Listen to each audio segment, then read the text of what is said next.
The most dangerous health effects of summer heat, presented by Coach Trina at Dragoyle.com.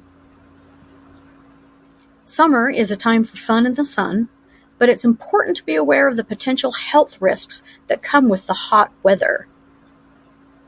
One of the most common effects of summer heat is heat exhaustion.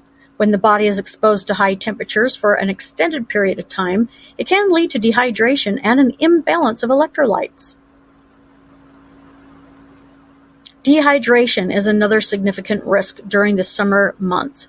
When the body loses more fluids than it takes in, it can lead to a large range of health problems. Excessive sun exposure can cause more than just a painful sunburn. Prolonged exposure to the sun's ultraviolet rays can lead to long-term skin damage, including premature aging and an increase of skin cancer.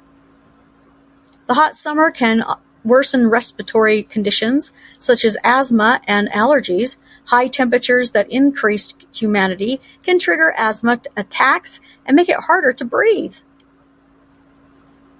To read about preventing future damage, tips for staying safe during the sizzling hot summer days, click the link below. Thank you for watching, and please share this video.